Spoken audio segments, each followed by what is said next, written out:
Tenho recebido muitos pedidos para falar um pouquinho sobre o sono das crianças. E hoje é sobre isso então que a gente vai conversar. Na verdade, as orientações que eu vou passar hoje, elas são direcionadas a crianças pré-escolares, então por volta ali dos 4 anos de idade, até crianças em idade escolar. Muito importante frisar isso porque essas orientações elas não são específicas, embora elas também possam ajudar, mas elas não são tão específicas para o caso dos bebês, em que a gente tem uma série de fatores que influenciam no sono, inclusive questões voltadas para o próprio neurodesenvolvimento. As crianças vão demorar um pouco, umas mais, outras menos, para de fato conseguir dormir uma noite inteira, porque o sono também, né, é um comportamento, é uma habilidade que a gente aprimora, né, ao longo do tempo e ao longo do nosso desenvolvimento. Mas sobre o sono dos bebês a gente vai falar depois. Então hoje eu trouxe aqui 4 dicas que podem melhorar e talvez facilitar um pouco, né, o momento das crianças dormirem, né? Então isso não garante uma boa qualidade do sono, mas isso garante e ajuda talvez o horário, o momento de dormir a ser um momento um pouco mais pacificado, né, do que tem sido em algumas famílias que eu tenho recebido aí alguns pedidos de ajuda. Então o que acontece é que às vezes as crianças acabam desenvolvendo com a hora de dormir, né, uma relação ruim, por uma série de fatores que eu também não vou me aprofundar aqui.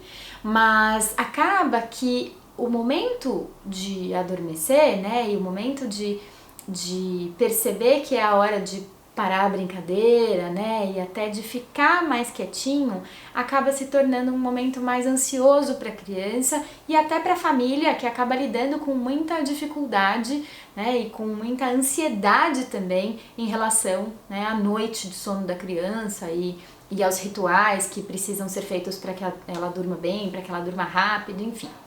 Então, na verdade, são dicas que eu vou trazer hoje que podem auxiliar nesse processo e deixar os pais um pouco mais calmos e aí as crianças também um pouco mais calmas, né, para que elas saibam o que esperar daquele momento.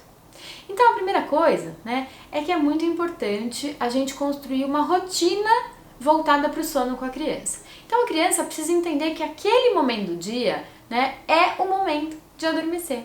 E como é que a gente faz isso? Repetindo os mesmos comportamentos todos os dias.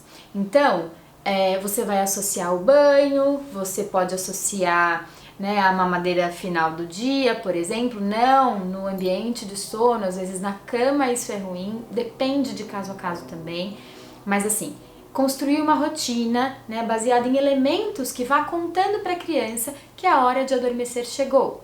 Então você se direcionar com a criança para a caminha dela, você contar histórias, você fazer alguma brincadeira, né, que não seja uma brincadeira que excite muito a criança, né, mas que diminua a atividade, né? Então, implementar uma rotina dela ir lá, escovar o dentinho dela, escolher a roupa dela para dormir, escolher o bichinho, se ela não tem uma naninha, um bichinho que a acompanha, né, já há mais tempo, talvez escolher uma companhia para aquela noite de sono. Então, é dar boa noite para os pais, é fazer uma oração, quem acredita nisso. Então, assim, construir mesmo, né, um amplo repertório de ações que vão contando para a criança e aos poucos, que vai condicionando a criança que o momento, né, de entrar em sono vai chegar e está se aproximando. É a mesma ideia que a gente usa com os adultos, né? Então o cérebro ele precisa entender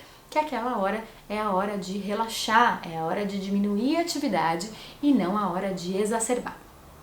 Outra coisa que ajuda bastante é a gente ter uma rotina do horário de adormecer também e do horário de despertar. É claro que a gente não deve colocar a criança para dormir no horário que a gente acha que ela tem que dormir, mas sim no horário que ela tem sono. O que acontece é que a criança muitas vezes não vai conseguir te dizer que está com sono, né? E aí é importante que os pais saibam, né, respeitar essa rotina e entender esses sinais que a criança dá quando está com sono e aí, né, possam de fato direcionar esta rotina do horário de adormecer e também do horário de acordar. Então o ideal é que a criança tenha, né, horário para dormir e também horário para acordar, porque isso ajuda, né, a tornar o momento do sono aí um momento um pouco mais tranquilo, né, e essa rotina também um pouco mais organizada.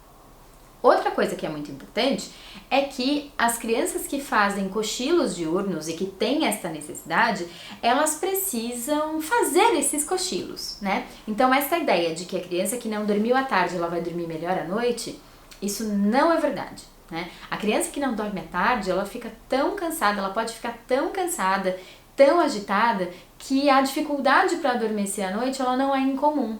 Assim como um sono mais agitado, mais interrompido, né? Então, o não dormir, quando a criança precisa de cochilo diurno, na verdade ele é um fator que vai prejudicar a noite de sono da criança muito mais, né, do que ajudar. Então, manter a rotina dos cochilos, quando a criança está num estágio que ainda depende disso, ou a criança tem um funcionamento que precisa de mais horas de sono, é fundamental para que a gente mantenha também o bem-estar e essa facilidade, né, da criança adormecer na hora certa. A outra dica que eu tenho para dar, e última de hoje, tem mais um monte de fatores que influenciam no sono das crianças, mas é o fato de que a gente pode validar noites bem dormidas.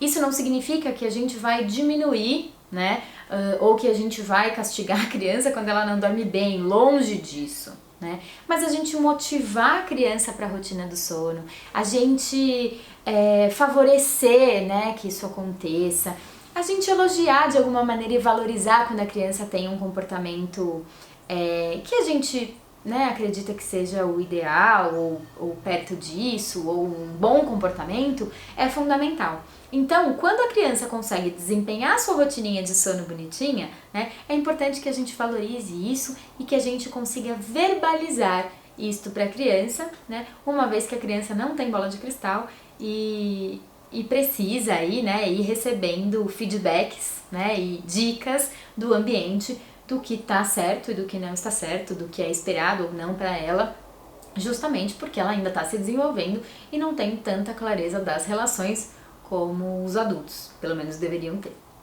Tá legal? Então, eram essas 4 dicas. Eu acho que implementando isso, a gente não necessariamente automaticamente melhora a qualidade do sono, mas a gente tende a tornar, né, o período do início do sono e esse momento da própria construção da rotina e aí da relação com o adormecer uma relação um pouco mais saudável, o que faz toda a diferença neste momento do desenvolvimento que a criança está e também para a vida adulta. Então, a gente tranquilizar a criança em relação a isso, oferecer segurança, oferecer amparo, né? E oferecer uma rotina adequada de sono para que ela saiba o que esperar e para que o corpo dela possa dar essa resposta da maneira mais natural possível. Na verdade, é um presente, né, que a gente oferece nesse momento da vida, mas que vai ter um grande impacto no futuro.